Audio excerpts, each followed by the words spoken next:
Now, at some point, the thing in the Akasha that surprised the hell out of me was because the future was kind of closing down to a series of probabilities instead of actualities, the past, the distant past began to open. So we can see much further into our distant past than we ever have before. And the future, and I believe it's because the future is now being developed as we unfold this new unity cycle. So I think Nostradamus was able to predict certain things back then that unfolded as he predicted, but he couldn't predict about this age we're in now. Yeah, wow. And Casey, the same thing. He could look deeply at the past, but he couldn't really talk about the future in any exact terms. It's because if in the Akasha it shows an Earth event that's going to happen, if enough minds within that area decide that they're going to shift it, they can alter even what's going to happen with the Earth. Now, that can be a good thing, like in Tokyo. Tokyo has been slated for a large quake for a long time, and the last large quake happened off the coast, not in Tokyo itself. But imagine a 9-point quake happening in Tokyo. It would destroy the city, and it's the most densely populated city on the earth at this point. And at one point, there were a lot of people in Tokyo who just wanted it to all end. That this wasn't the Japan that they had grown up in. This wasn't what they wanted. So yeah, let an earthquake come, destroy it, we'll start over. Maybe we'll make it better. Then when predictions started being made about a coming quake, more people decided, you know, we don't need this to happen. And so this collective group got together and they started doing some pretty powerful rituals around altering the intensity or even the place within Tokyo where it would happen. And the effect was they altered what was going to be a very devastating event. So, yep. Having what you want when you want it. Yeah. Now, imagine you suddenly came into great wealth. And let's say you had been middle class and you came into great wealth. We know that in America, we have what is known as the lottery curse, where people win a lottery and then their life is basically destroyed. Some people have even been killed because they won a lottery. And you come into a lot of wealth, you don't know really what it is, and you apologize to others for it. It's apologizing for driving, you know, a Ferrari. It's you know, when you pull up to a stop sign and everybody else is there and they're looking at you, and inside of you is, oh geez, you know, okay, I apologize, guys, you know, okay, I got it. Sorry, you didn't get it. It's that kind of thing that happens in people, where we apologize if we do well for the shortcomings of others. And I know that sounds really weird, but that is a true feeling that people have. Yeah. You know, Linda and I just bought a new S-Class Mercedes, and there are a lot of people in our neighborhood who don't like them. You know, buy American kind of thing. You know, and I just wonder why people can't celebrate the enormous things that happen to other people without feeling somehow bad that it's not happening for them. And that's another part of this, is celebrating everything that you command. So that's another part of the conflict thing, where we don't celebrate our commands. We don't. And that's really what we should be doing, is celebrating. And speaking of that, today's my birthday. Happy birthday. Birthday. Happy birthday. Yay. Happy birthday. Yes. Happy birthday to me. I'm not going to sing. You should Yeah. command some cake. Yeah, get the man a cupcake, for Christ's sake. Yeah, it's That brought people out of the woodwork. do what? That brought people out of the woodwork. Yeah, it did. So yeah, so basically, it's so important that we understand what we are, and that we understand what keeps us locked within a pattern, and why it is that we seem to have all these thoughts about something that we don't then allow the feelings that would then energize those thoughts. You know, we keep the feeling here and we keep the thought here, and that energy gets filled in with desire, and we have a lot of inner conversation about it, and a lot of hopes and dreams, and what if this happened? And if we would just allow the thoughts and the feelings to come together as one expression, and then command from that energy, everything would be ours, either through attraction or manifestation. Attraction's a lot easier. Linda and I didn't make the Mercedes, we bought it.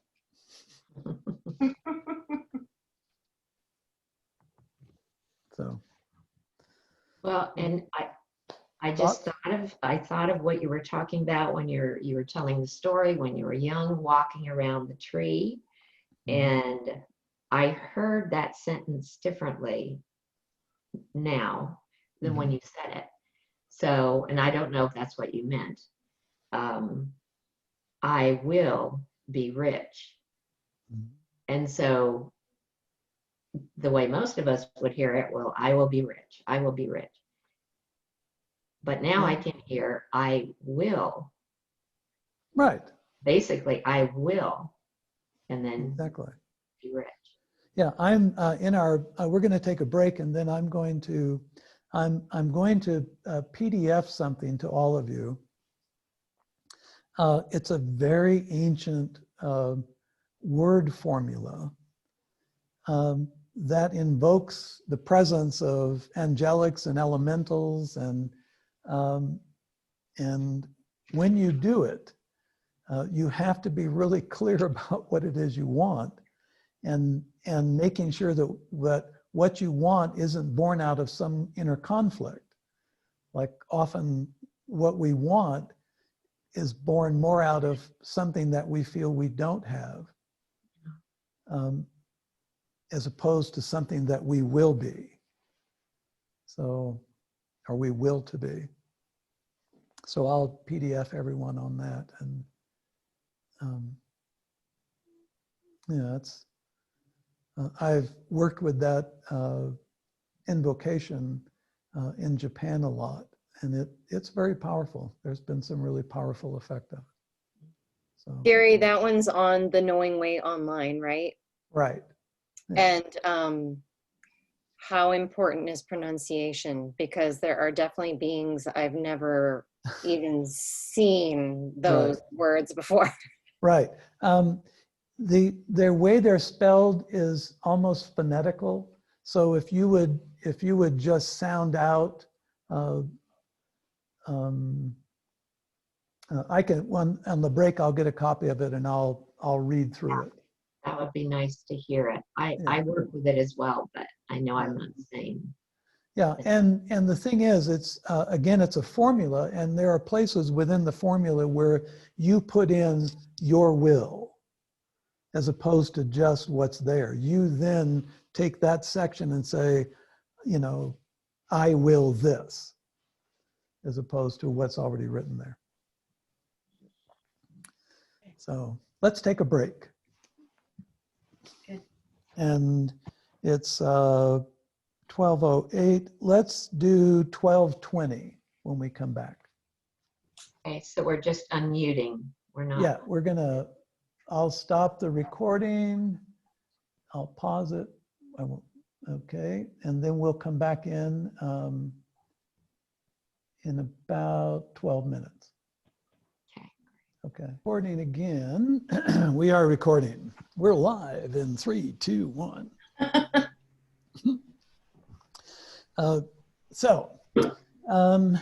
Yeah, I printed off a copy of this ritual that we'll go over. And this is a little different than the one that's up on the website. It's a little bit different focus. So again, going back just to kind of recap, you know, the only thing in our life that is not ritual, that is not pure ritual, is our feeling. And it's the one thing that around the globe, with the exception of a few cultures, around the globe, we are really trained to stay out of our feelings or to diminish our feelings, to have a more rational approach to things as opposed to an emotional approach. We're taught that, some of us are taught that feelings can be a sign of weakness, that if we feel too much, it's because we're not a great thinker, or that we haven't disciplined ourselves enough. So this whole thing around thought and feeling, it's real important, especially now in this cycle where the throat is mediating the lower and upper body. So I'm going to show a couple of formulas on the whiteboard here about moving your energy in your body in relationship to this. But just to kind of go over, everything is mind. And if you really get this concept, the place within me expressing itself as the world, or when you're with somebody else, the place within me expressing itself as you, or if you're working with a client, the place within me expressing itself as this client, or an audience. I think my largest audience so far has been around 2,500, and it might seem crowded, that place within me expressing itself as you. But when you really look at it, when you look at what that means, is that everybody, no matter the size of the audience, everyone in that room is an expression of you. How they respond to you is a uniqueness that tells you a lot about their mind as it relates to your mind.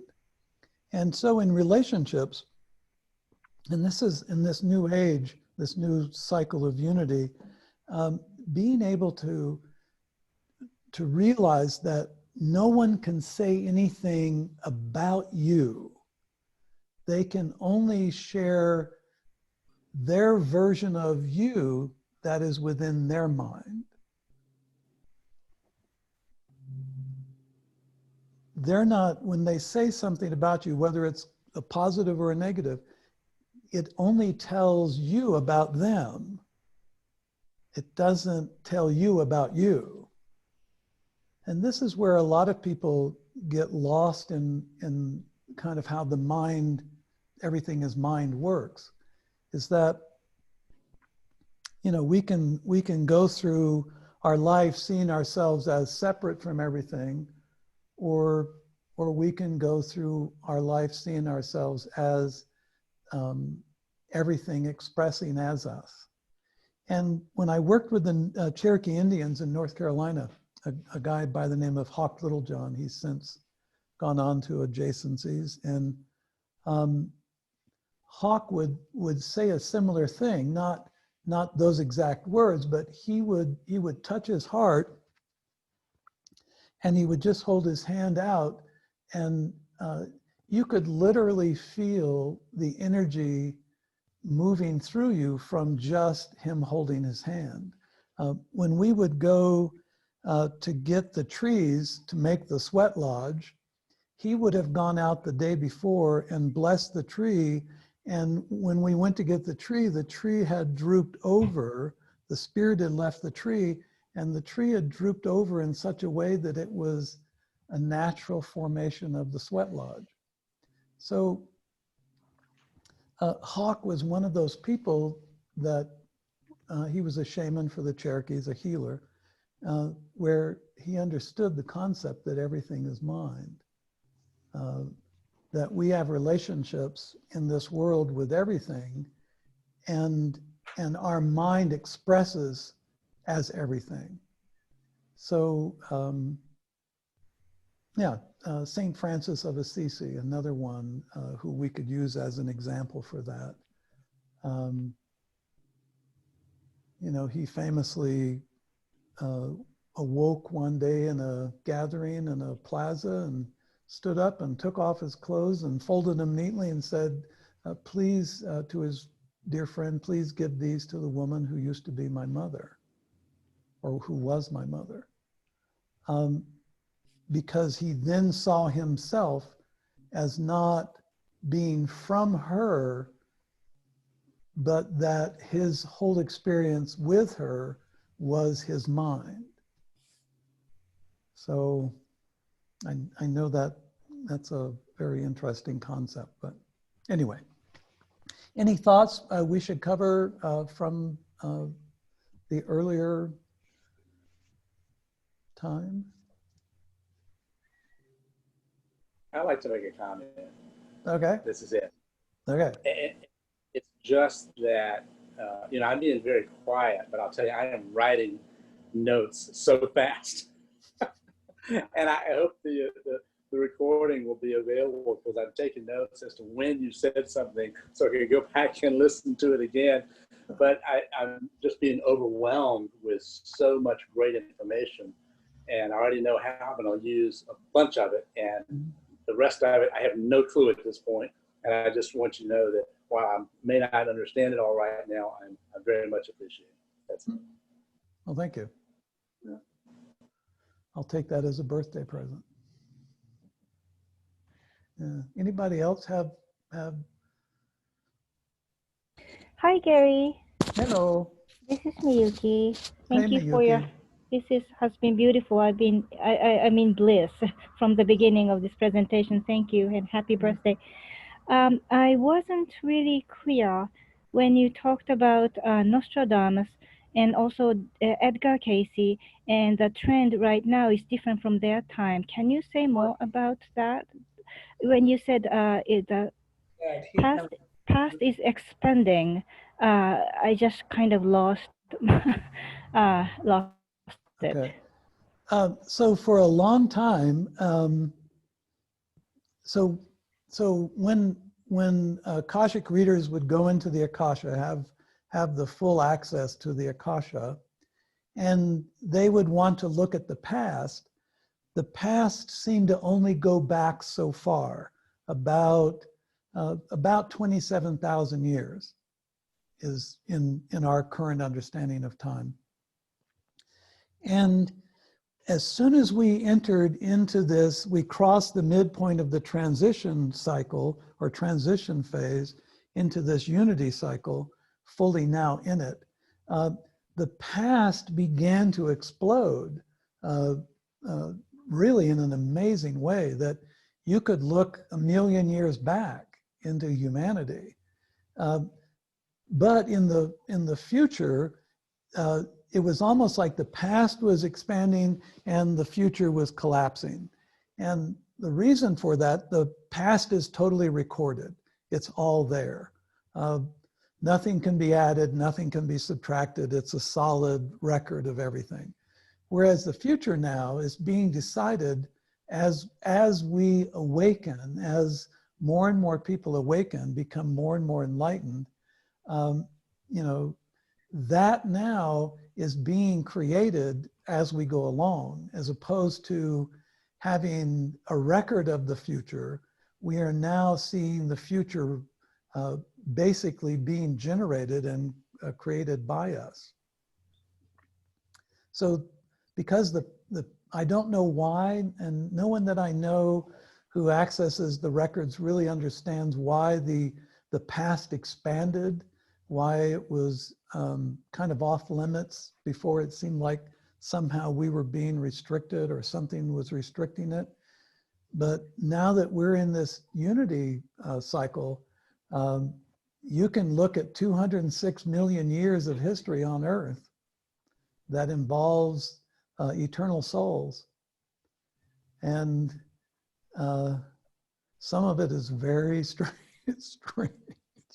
Some of it is almost, almost otherworldly. It doesn't seem like it's Earth. And probably that's because there was so many other off-world beings on the planet at the time. Right now, we've had 4 mutations of the physical body. Each mutation created a new blood type. And at one point on the planet, there were 12 different versions of humans. We sitting right here are one of the final expressions of what we think of as Neanderthal.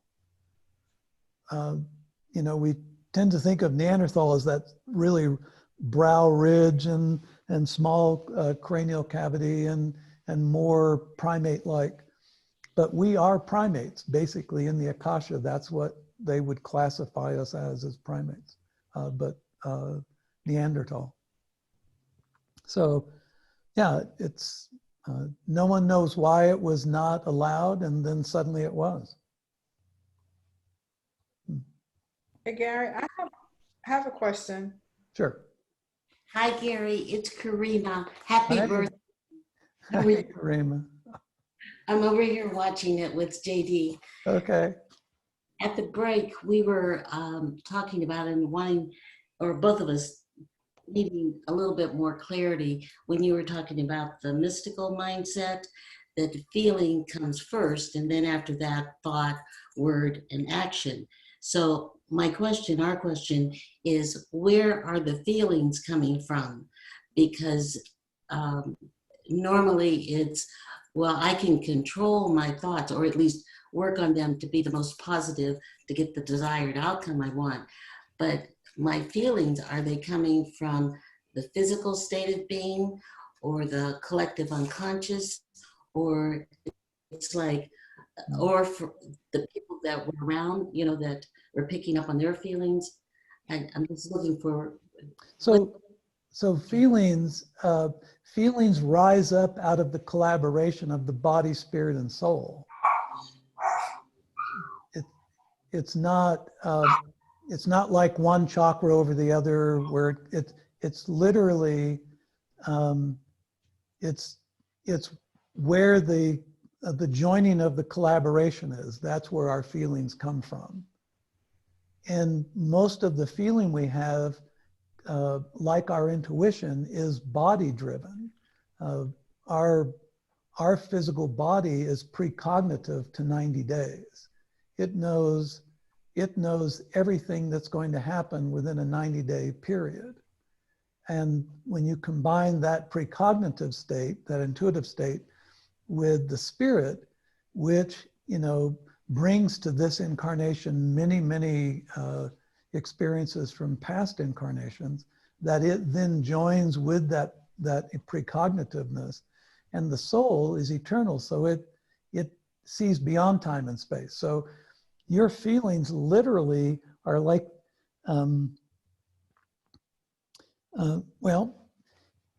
they bubble up out of that where those join. And when I was initiated into transcendental meditation, Maharishi Mahesh Yogi used the analogy that a feeling is like if you look at a large aquarium and you see a bubble starting at the sand or the gravel at the bottom, it's really kind of a tiny bubble. But by the time it breaks the surface, it's, you know, grown considerably in size. It's expanded in size. And it's that sense that where the triad collaborates, that place where the body intelligence, the spiritual evolution, and the knowing consciousness, where they join and work from, that's where your feelings emerge from.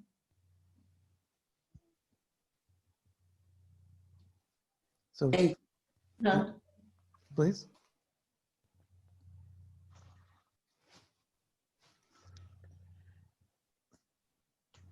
Were you going to say something, Karina? You asked me if you were going to say something. oh, no, I was taking what you were saying.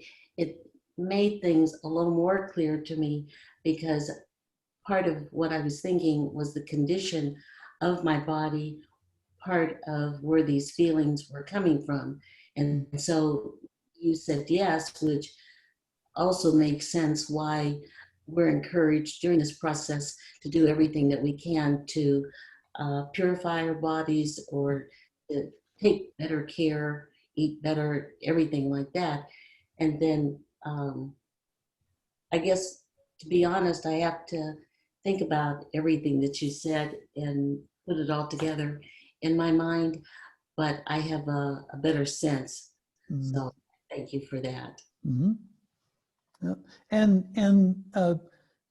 when your thoughts are empowered, when you bring your feeling into your thought and it's empowered, it's not like 2 times the power of your thought. It's when you really bring thought and feeling together, there's a purity of power that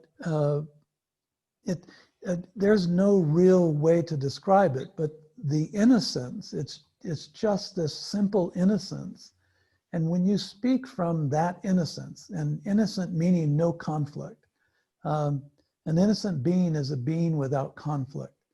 So when you have that feeling and you have that thought and they're together, and you command through that innocence, it's, you know, you just can't imagine how powerful that is.